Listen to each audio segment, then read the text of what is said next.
Vamos voltar a falar sobre cultura, Sempre Vanessa? bom, né, Thiago? Pois é, a clássica obra de Graciliano Ramos, A Vidas Secas, que conta a história de retirantes nordestinos, ganhou uma releitura em teatro de bonecos. Uma coisa mais linda, Vanessa. Ai. O espetáculo pode ser conferido no Centro Cultural Banco do Brasil, aqui em Belo Horizonte, até o dia 14 de novembro. Eu estou aqui no palco do CCBB, o Teatro 1 do Centro Cultural Banco do Brasil, que fica aqui na Praça da Liberdade, porque o espetáculo, o espaço, está recebendo um espetáculo Vidas Secas, do artista, do escritor Graciliano Ramos, mas de uma forma diferente. Um teatro encenado com bonecos. Estou aqui com o Leonardo Garcia, que vai contar pra gente o que é isso. Leonardo é de uma companhia que é de fora, do estado de São Paulo, que eu não vou nem me arriscar a falar o nome porque eu tô com medo de errar. Qual que é o nome da companhia, Leonardo? A companhia é Caravan Macheira. E como é que foi essa ideia de transformar esse texto tão rico, para quem não conhece o texto? Ele conta a história de uma família do Nordeste, e fala um pouco sobre essa transição, dessas andanças no Nordeste e vários fatores sociais permeados por detrás do texto, Como é que foi a ideia de trazer esse texto, Vidas Secas, para o teatro de bonecos? Eu acho que, em primeiro lugar, o Graciliano Ramos escreve uma das maiores obras-primas da nossa literatura. Então, acho que é o primeiro livro de todos os vestibulandos, assim, a gente sempre vai encontrar esse livro. E ele vai reduzir e condensar em 70 páginas, mais ou menos, uma densidade, uma capacidade de desvelar esse sertão, esse Nordeste, e as suas misérias, as suas esperanças, de um modo muito particular. E o que é muito interessante para a gente, e por que a gente decide trazer ele para o teatro de bonecos? É o fato, justamente, do teatro de bonecos ser um teatro que exige um dinamismo de imagens, uma potencialidade, uma condensação das cenas dramáticas em cena. Ou seja, a gente não tem esse tempo textual longo, de 1h30, um espetáculo tão longo. Nosso espetáculo só tem 60 minutos. E o texto permite que a gente possa abarcar essas andanças desses retirantes de um modo muito denso, de um modo muito delicado, E em cena, além dos bonecos, tem você, seu companheiro de espetáculo, Como que os dois atores dialogam junto com os bonecos? É uma interação entre o humano e entre a arte dos bonecos?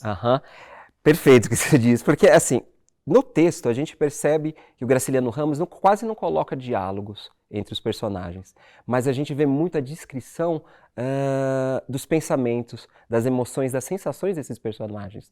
Então, no momento em que a gente está manipulando os bonecos, às vezes a gente sai, o boneco percebe que a gente está ao lado dele, dá uma olhada para o público, a gente esconde, a gente não está mais lá. Então o boneco sempre percebe que tem algo por detrás dele. O boneco percebe que o manipulador está junto com ele. Existe uma cumplicidade entre nós, como manipuladores, e os bonecos. E isso traz essa atmosfera que está por detrás dos bonecos. Então, existe algo além dos personagens no próprio livro. A gente está com um personagem aqui, que é o Baleia, Pega ele pra gente para mostrar.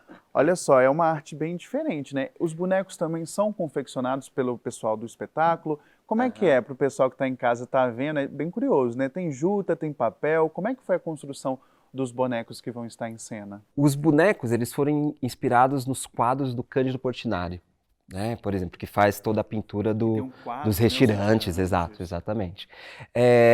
Os bonecos eles foram confeccionados por Fernanda Paredes, que é daqui de BH, por mim e por Giorgia Goldoni, que era a companheira com que a gente concebeu esse espetáculo na época, e eles são feitos, como você estava falando, com diversos materiais. Então aqui a gente vai ter plástico, a gente vai ter papel, a gente vai ter látex, toda essa textura que é essencial junto com o trabalho da luz do espetáculo, ela é retrabalhada com a juta, com esse látex que dá essa outra textura e essa coloração para ela. E o fato dela estar super assim, fininha, assim, soltando, é justamente essa... seca da fome. Exato. A própria cachorra está se desfazendo. Os próprios bonecos, você percebe que existe assim, uma descamação mesmo da pele deles, dos seres. Eles estão deixando... E uma coisa que é muito interessante no livro é que a gente percebe nas descrições que vai fazendo o Graciliano Ramos, que eles estão perdendo a humanidade deles, eles estão virando meio que bichos. E por outro lado, o que a gente tem é baleia, que cada vez mais se torna mais humanizada. É aquela que é mais humana, aquela que compartilha as coisas e aquela que tem um pouco É mais a de... companheira dos retirantes na história, mas que também Exato. se junta àquele contexto. Sem dúvida, sem dúvida. E é isso. Leonardo, além de ser ator, você também é o diretor do espetáculo, né? Dentro dessa montagem, vocês optaram para que os personagens não, que os bonecos não falassem, né? Então são os atores que dão essa voz à história. Como é que foi essa construção e essa direção de você nesse papel, como conduzindo tudo isso aí? Ó, a gente optou por um espetáculo quase sem palavras. Se tem 5 minutos de texto, é muito. E esse texto ele vem de fora, ele não é falado por nós. Opa, encostei no microfone. Ele é um texto que não é falado por nós atores, em cena, dentro de cena, é um texto que vem de fora. Essa é a voz do Graciliano Ramos, né? Que está por de fora, que vem narrando os acontecimentos. É isso que a gente percebe. De modo que a gente não precisa falar aqui de dentro, mas o texto vindo de fora, o público tem essa sensação que existe uma leitura que está vindo de fora. E isso só é possível porque o Graciliano Ramos condensa tudo isso em imagens e a gente condensa isso na construção dos bonecos. Qual que é a principal mensagem que você acha que hoje o texto passa, né? Assim, ele é um texto já antigo, né? E você acha que ainda é um texto atual que ainda passa uma mensagem muito latente nos dias de hoje? Sem dúvida. Acho que é preciso ter compaixão, é preciso ter amor, é preciso pensar que as pessoas chegaram na miséria não por vontade, não por uma ironia do destino, mas por um contexto sociocultural e que levou essas pessoas para esse lugar.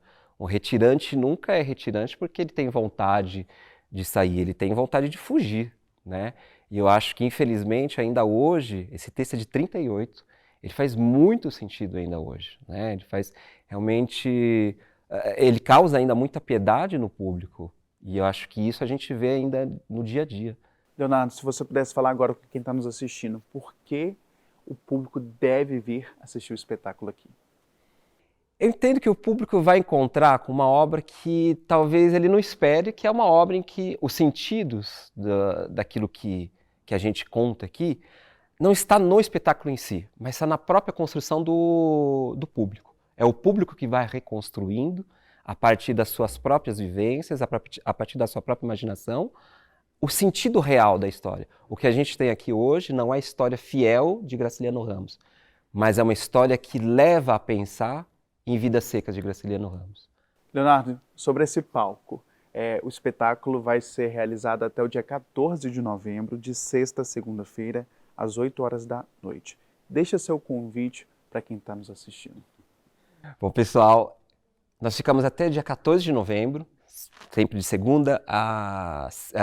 de sextas-feiras às segundas-feiras, às 8 da noite, e todas as nossas apresentações têm tradução em Libras. Eu acho que isso é essencial de pensar na acessibilidade. Venham porque é um espetáculo muito íntimo, é uma iluminação muito bem pensada, uma musicalidade muito sutil e uma movimentação desses bonecos, com esses olhos maravilhosos, que causam um encanto e um sentimento realmente diferente, no mínimo diferente. Leonardo, muito obrigado então, já deu um gostinho de quero mais, o público está aí em casa assistindo a gente, fica então um convite para você ver essa obra tão rica e contada de uma forma tão diferente e especial.